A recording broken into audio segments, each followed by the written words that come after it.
Welcome to the session on Teacher's Handbook, Bridging Curriculum and Classroom through the Teacher Handbook. Now, what is Teacher's Handbook? The Teacher Handbook is a comprehensive instructional guide. It supports effective, inclusive, and outcome driven education. Focus of session: strategic use of Teacher's Handbook in a classroom teaching. The Teacher Handbook is designed as a practical and comprehensive guide to assist teachers in planning, delivering, and reflecting on effective classroom instruction. This is developed in alignment with the National Education Policy NEP 2020, NCF 2023, State Curriculum Framework for AP SCF. This handbook aims to empower teachers with clear direction and relevant resources to enhance student learning outcomes. Now, what are the core objectives of this? One is curriculum interpretation. It supports teachers in understanding curricular goals, learning outcomes, and competencies as defined by SCRT, AP, and NCF. Secondly, pedagogical guidance. Teacher's Handbook recommends activity based, learner centric strategies for each lesson. It promotes inclusive, multidisciplinary, and experiential learning to address the needs of all students. Next is lesson planning support. THP provides model lesson plans, creative teaching learning material ideas, and assessment strategies. It encourages the integration of local context, value education, and 21st century skills into daily teaching practices. It fosters self improvement through reflection questions and promote continuous professional development.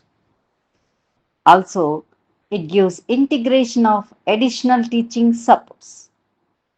THB integrates joyful learning techniques such as games, storytelling, simulations, and project based learning to enhance student engagement. It provides guidelines for the preparation and usage of TLM, both low cost and digital too. It offers access to teacher resource materials aligned with CRT and NCRT, supporting self paced professional growth. Alignment of teaching plans and assessments with the academic calendar, ensuring smooth and timely curriculum. Coming to the guidelines given by policy documents in preparation of lesson plans. Firstly, ensure a play based and experiential learning approach. Use storytelling, picture talks, interactive games, fun math games, and activities to engage children by connecting learning to real life experiences and their home environment. The second one, create a print rich and multilingual environment. Creating a print rich environment in the classroom by use of big books, picture books, story posters, poem posters, children's magazines, etc. etc. All these displayed or kept in the classroom. Third one, build oral language skills before moving to reading and writing or math. Encourage discussions, questioning, and self expression before introducing any print material. The next one is 4 block approach in teaching language, literacy, and mathematics. The 4 block approach, as recommended by NCF, FS, and Nippon, is a systematic language and mathematics instruction for grades 1 and 2 into 4 sequential components: listening, speaking, reading, word study, and writing. So we have to follow the same sequence. Listening and speaking, rhymes, stories, formal conversations. And reading, we see early reading skills through systematic reading strategies. Word study, phonemic awareness, letter word recognition. And writing, creative expression through drawing and writing. The next one is integrate continuous and child friendly assessments. The THB promotes integration of continuous and child friendly assessments. It assesses learning through observations, storytelling, activity based, games, student responses, and other classroom work. Nextly, inclusive planning along with flexible grouping. Lesson plans should reflect the diverse needs of learners, including those who need more time or different approaches. Hence, flexibility in grouping and pacing based on children's needs and strength is essential and is observed in our present THB. The key features of teachers' handbooks: alignment with educational policies, as we earlier said. It is ensuring alignment with NEP 2020, NCF, and SCF by emphasizing competency based, experiential learning, and integrated teaching, state specific learning outcomes, and assessment tools. Providing lesson plans with an emphasis on cross curricular integration, real life applications, progression across learning stages with a focus on competencies and learning outcomes. It includes a section for a teacher diary to encourage reflection and documentation of teaching learning processes. It serves as a tool for continuous professional growth and feedback. The lesson plans include a section for remedial teaching and a period allocation table. Teacher resources, TLMs, digital tools, reference materials, etc., offering a wide range of resources including storytelling ideas, games, crafts, simulations.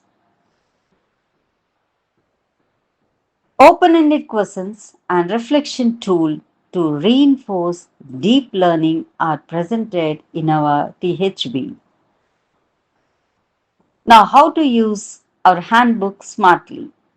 Using our THB, a teacher's handbook, smartly means first, the teacher has to familiarize with the content, the themes, and learning outcomes of the respective reader. Make best use of the handbook as it provides daily lesson plans for period transactions. So, these lesson plans are prepared not as a unit plan or a complete lesson plan, but they are prepared as period plans. Implement the suggested interactive learning methodologies and language games or activities to keep students engaged and make learning most joyful. Integrate the various segments properly. Now come to the key elements of Teacher's Handbook. What do we see in the Teacher's Handbook? Firstly, a concept map. Each unit, it comes with a concept map. Learning outcomes. What are the learning outcomes we expect from the teaching of the lesson are displayed? Teacher references. What are the reference material teacher can go through? TLM or teaching learning materials. What materials are required in teaching that particular lesson? And exact teaching learning process and how we teach the teaching strategies. QR codes in THB and calendar pages, teacher ready record. and lastly, the teacher diary. So these are the key elements of teacher's handbook. Now first see the concept map. What is a concept map? A concept map is a visual tool that illustrates the relationships between the key ideas within the topic or the subject. It helps organize and connect information in a structured, easy to understand format. It is a supportive tool, a teacher supportive tool, clarifies key concepts. It provides a visual overview that simplifies complex ideas and highlights how they are interconnected and enhancing comprehension. It supports lesson planning.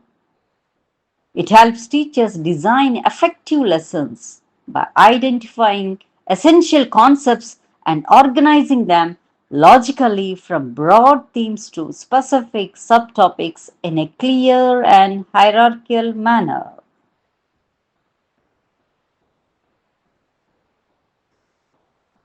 Next comes the period allotment table. Every unit comes with a period allotment. Once we see this period allotment, it makes us clear how much time or how many periods we need to take each subtopic. Here we have given an example from the lesson I am special, and this unit it takes almost 8 periods here. No, 10 periods. And each topic, warm up time or sharing time, it takes 2 periods. One is a teaching period and other one is SIP. SIP stands for Student Independent Practice. So for this subtopic, we take one teaching period and one independent practice period. And each lesson provides periods for remedial teaching. Next is learning outcomes. As we all know, our basic teaching learning process is dependent on learning outcomes. Though it is a repetition, learning outcomes are again presented in teacher's handbook. Once the teacher go through these learning outcomes, he will be familiarized with what and how to teach because these are the expected learning outcomes presented for each lesson. Next comes teacher references. Now, why do we need teacher references in teacher handbook? Teacher references helps us for preparation of the lesson. They also build subject confidence. It also ensures curriculum alignment. All these teacher resources presented are sourced from open educational resources OER platforms such as Diksha and APSCRT, which are specifically designed for teacher training and classroom use. Additionally, relevant YouTube videos have been included to provide supplementary information and enhance understanding.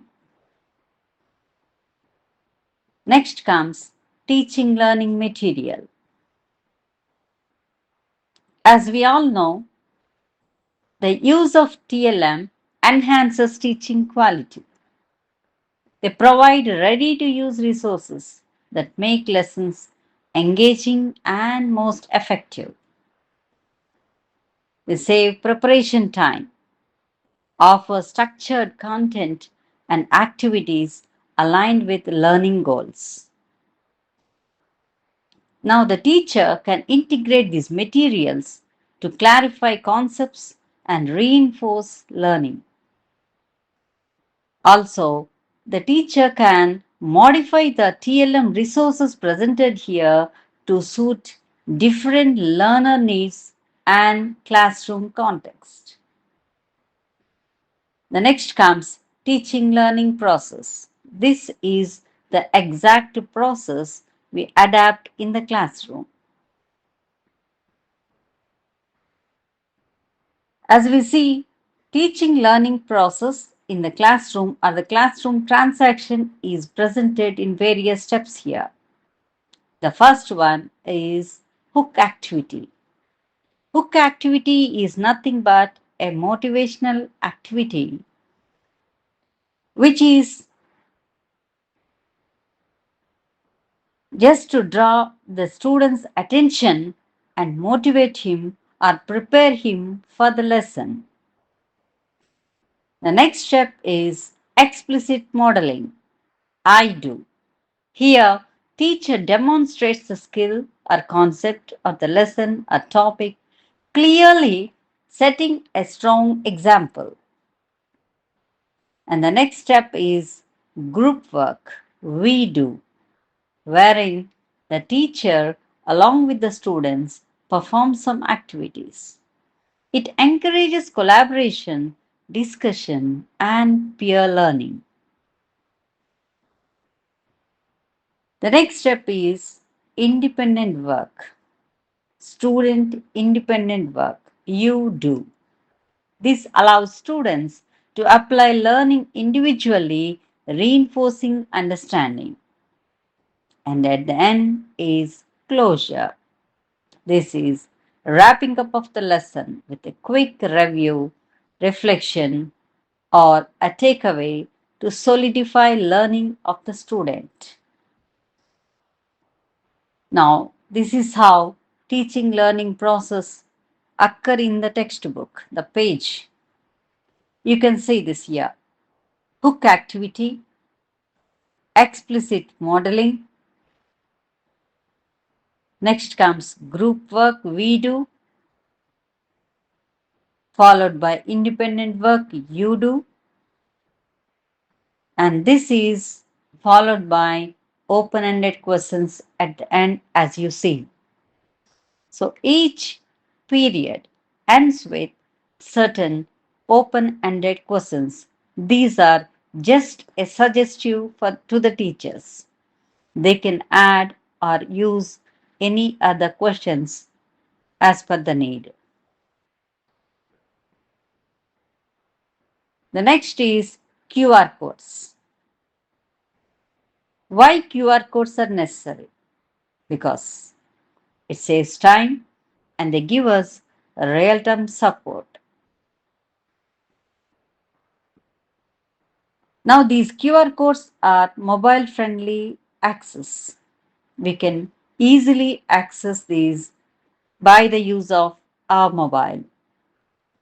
We have different QR codes in our teacher handbook, presenting the cluster resources, no back day activities, direct links to the lessons and the textbook, and other teacher resources.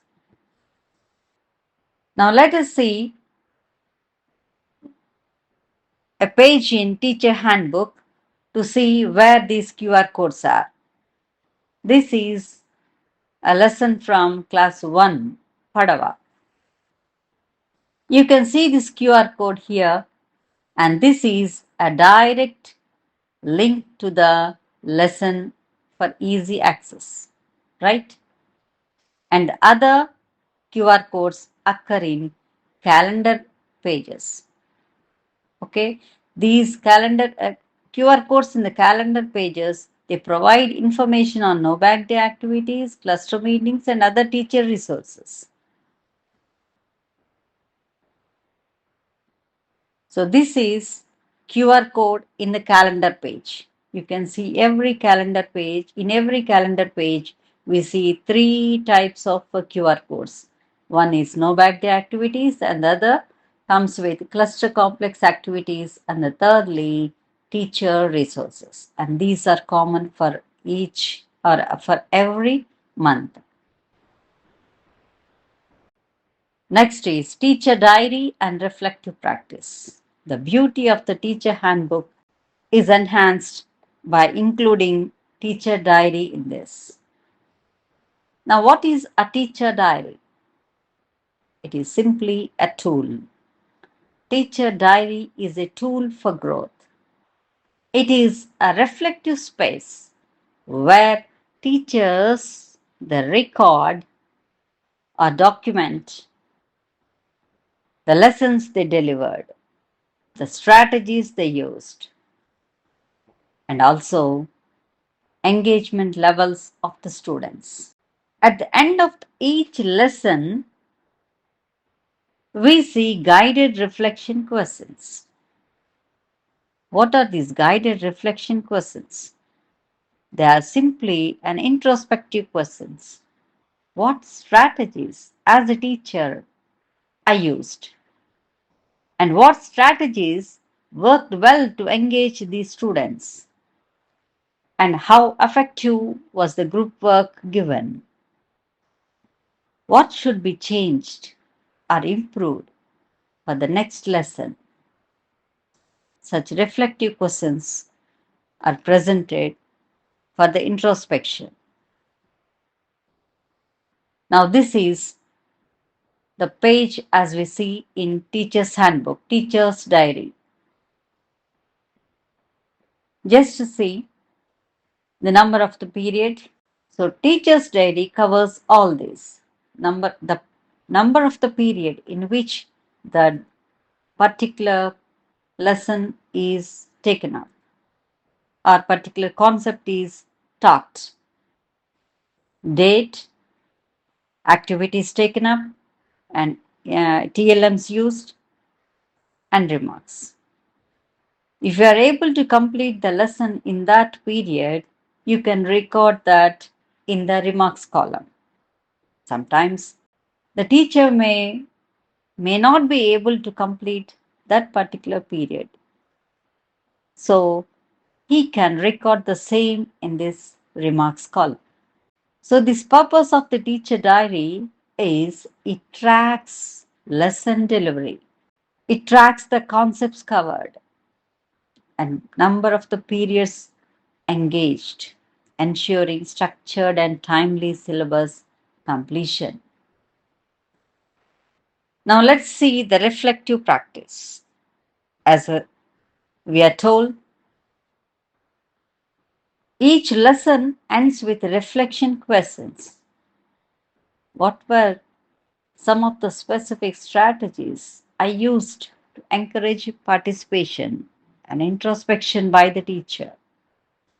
What strategies I have followed in completing this lesson and how effective were they? A teacher can follow different strategies. So he need to introspect whether the strategies adopted were effective in the classroom. What will I do differently in the next time? Were there any concepts or activities that students found particularly difficult? Sometimes, however much the teacher takes time or effective in teaching, some topics the students may feel difficult. Students may feel difficult in certain concepts. The teacher can record them here. Nipun Lakshas. For class 1 and 2, Nipun Lakshas were added in the teacher's handbook to make teachers aware of the Nipun Lakshas, Telugu, English, and mathematics.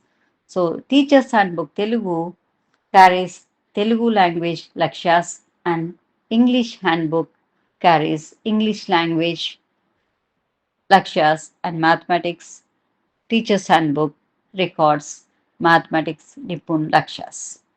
To conclude, this teacher handbook is a powerful guide for effective teaching, comprising various tools as concept maps, learning outcomes, TLMs, QR codes, etc. To conclude, Teacher Handbook is a powerful guide for effective teaching, comprising various tools as concept maps, learning outcomes, TLMs, QR codes, teacher references, etc., which promote alignment, engagement, and reflection. In continuation with teacher handbook session, let us have a look at a model lesson. Here we are going to have a ideal lesson plan on grade 3 grammar, past tense form of verbs. To teach any period, we must know the basic concept map given at the beginning of the lesson. Basing on that concept map, as we can see here, we have taken a grammar item. To start the class, we must know the learning objective of the topic. For this, the learning objective is identify and write the past tense form of the regular verbs and uses meaningful simple past in sentences. For every period, we must follow the learning objectives. When we enter into the topic in engagement session, we have 2 steps. Those are hook, experience and reflection. Hook step is a very crucial in it captures student attention and builds curiosity or personal connection to the topic. It activates prior knowledge and prepares students for new learning. It establishes relevance and sets a clear purpose for the lesson. For this topic, we have to encourage students to share their routines and we have to write responses on the board. When we ask them what are your morning activities, they will answer like I brushed my teeth, I washed my face, I cleaned the floor, I ate breakfast, I walked to the school.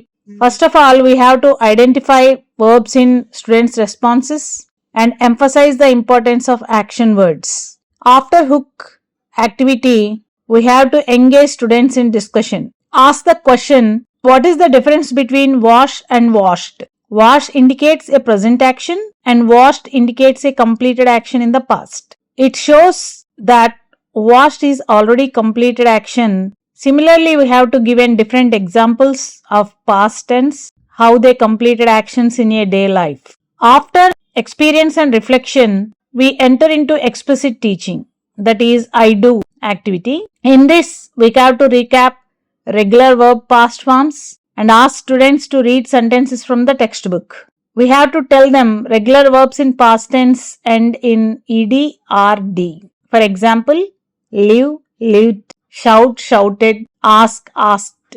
After I do activity, we go for CFU, that is check for understanding. In this activity, we ask different types of questions like factual questions, open-ended questions and practice session. In factual questions, what do you add to the word to form past tense? For open-ended question, we can ask like name 3 actions you did during prayer time in past tense. In practice, we can fill in the blanks of present form of the verb or past form of the verb. They have to complete the blanks. After I do, we have to go for group work, that is we do activity. In this activity, form 4 groups. They have to work collaboratively, assign some verbs and hints. As you can see in the example, watch TV. The whole sentence for this is I watched the movie Ice Age on TV last night. Basing on this example, they have to match verbs and frame sentences like the man laughed yesterday, students climbed on the wall. Like that, they have to frame some sentences. We can help them to frame sentences. After we do, we go for independent work you do. In this, we can ask students to complete activity 4 from textbook. They have to do it completely independent. Without any help, they have to do this activity. At last, we have to ask students to share their sentences and we can ask them what is past form, what is the rule of adding, how can we frame past tense. After that, we have to give some homework from the textbook. Read the story, identify all the past tense verbs from the story. By asking these type of questions, they collaborate daily activities and also textbook lessons to know about past tense of verbs. For every teaching period, we have to follow these steps to get better result and better learning outcome. Thank you.